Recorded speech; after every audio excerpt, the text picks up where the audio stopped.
भक्तों, ओम नमः शिवाय, श्री शिवाय नमस्तुभ्यम, जय श्री महाकाल। जी हाँ भक्तों, आपके भी मन में बहुत सारा भी कन्फ्यूज़न होगा कि कल जो 12 अक्टूबर है उसमें नवमी कब तक लगेगी, दशहरा कब से स्टार्ट होगा।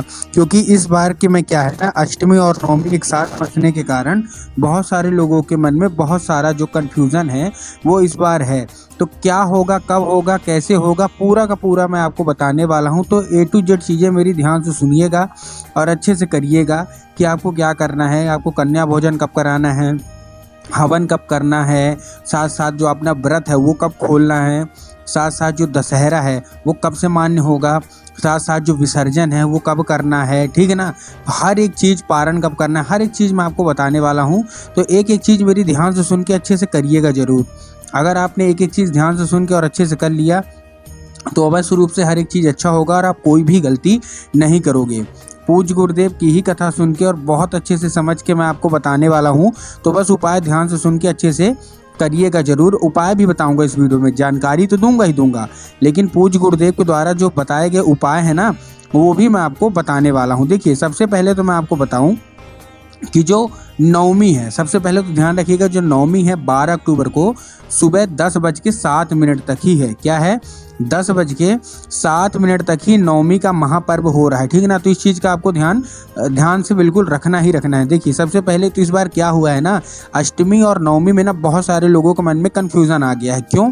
क्योंकि अष्टमी और नवमी एक दिन ही फंस गई है और नवमी और दशहरा भी एक दिन फंस गया है, ठीक। तो आपको देखिए करना क्या है, जो गुरुदेव ने बताया है, क्या बताया गुरुदेव ने कि जो हमारी नवमी है और अष्टमी, तो देखिए अष्टमी है ना वो 10 अक्टूबर से कब से लेके दोपहर 12 बजे से लेके 11 अक्टूबर तक दोपहर 12 बजे तक है। क्या है? फिर से बता रहा हूँ, एक चीज़ ध्यान से सुनिएगा। जो अष्टमी थी उसका जो था वो कब तक था? 10 अक्टूबर को दोपहर 12 बजे से लेके 11 अक्टूबर को दोपहर 12 बजे तक क्या था? नवमी थी, ठीक, मतलब अष्टमी थी, ठीक। उसके बाद 12 बजे के बाद 11 अक्टूबर को 12 बजे के बाद नवमी लग गई है, ठीक है ना। क्या लग गई है?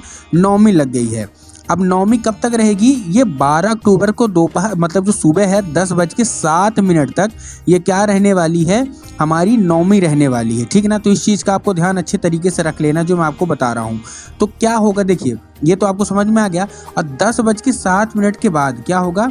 10:07 के बाद हमारी 10वीं तिथि लग जाने वाली है। क्या लग जाने वाली है?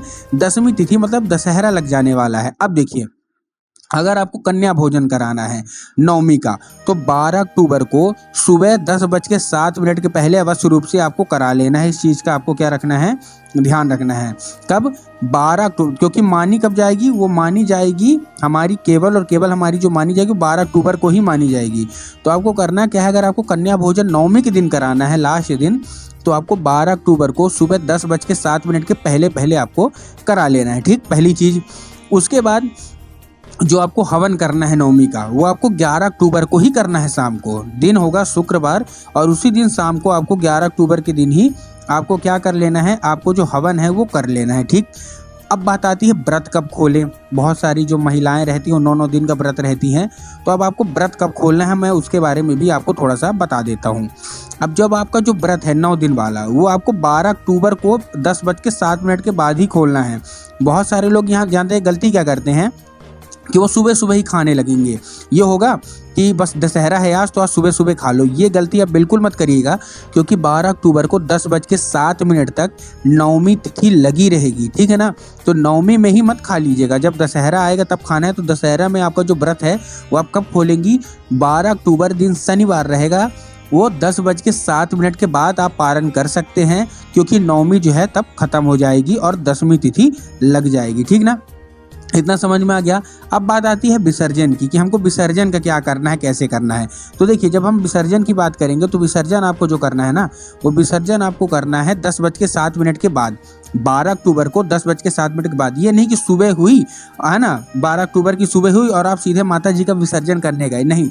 नवमी में आपको विसर्जन नहीं करना, आपको 10वीं में विसर्जन करना है ना। तो आपको इस चीज़ का आपको ध्यान रखना है कि 10वीं तिथि लग जाने दीजिए 12 अक्टूबर को सुबह के 10:07 के बाद। फिर आप अपना व्रत खोल लीजिए और माता जी का आप लोग अच्छे तरीके से विसर्जन भी कर लीजिए। इतना आपको समझ में आया। अब हम कुछ उपाय के बारे में भी बात कर लेते हैं कि जो हमारा उपाय है उसके बारे में भी थोड़ा बहुत हम बात कर लेते हैं। तो इस उपाय में देखिए आपको करना क्या है, सबसे पहले जो मेरा उपाय है माता जी को खुश करने का, इस उपाय में आपको करना क्या है, सिंपल सा मैं आपको बता रहा हूँ। इस उपाय में आपको एक लाल चुनरी लेनी है और लाल चुनरी के साथ साथ आपको 11 लाल चूड़ी ले लेनी है। फिर से बता रहा हूँ, अच्छे से ध्यान से सुन लीजिएगा।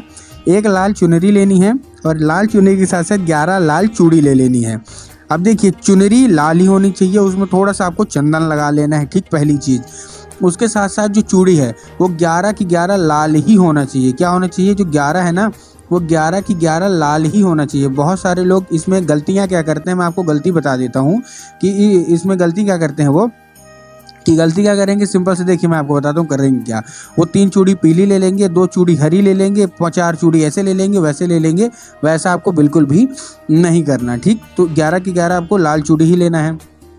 अब लाल चूड़ी लेने के बाद आपको देखिए करना क्या है, जैसे आपने लाल चूड़ी ली, लाल चूड़ी लेने के बाद आपको करना क्या है, सिंपल सा आपको क्या करेंगे, जैसे आपने लाल चूड़ी ली, पहुंच जाइए माता जी के मंदिर। अब माता के चरणों पे सबसे पहले आपको अर्पित कर देना है, ठीक। आपने अर्पित किया माता जी के चरणों पे। अब माता जी के चरणों पे अर्पित करने के बाद आपको करना क्या है, जैसे आपने माता जी के चरणों पे अर्पित किया तो जो कोई भी इच्छा होगी, जो कोई भी मनोकामना होगी, आपको माता से बोल देनी है, ठीक। माता से आपने बोल दिया। माता से बोलने के बाद आपको करना क्या है, जैसे आपने माता से बोला, माता से बोलने के बाद आपको क्या करना है, जो चुनरी है वो आपको माता को अच्छे तरीके से ओढ़ा देनी है। और चुनरी ओढ़ाने के बाद आपको करना क्या है, जैसे आपने चुनरी उड़ा दिया, अब चुनरी उड़ाने के बाद आपको करना क्या है, वो जो चूड़ी है वो माता के हाथ में पहना देना है। अगर मूर्ति बड़ी है, हाथ अच्छे बड़े हैं, तो आपको क्या करना है, हाथ में अच्छे तरीके से पहना दीजिए। लेकिन अगर मूर्ति मतलब जो हाथ छोटे छोटे हैं, तो आपको हाथ में स्पर्श करा के आपको जो चूड़ी है वो आपको हाथ के बगल में ही आपको रख देना है। पूज्य गुरुदेव कहते हैं कि केवल इतना किया तो माता जी आपसे अवश्य रूप से प्रसन्न होंगी, ठीक। अब हम एक और उपाय आपको बता देते हैं। देखिए आपको भी पता है कि माता जी को पान कितना ज़्यादा पसंद है। क्या पसंद है, माता जी को पान बहुत ज़्यादा पसंद है।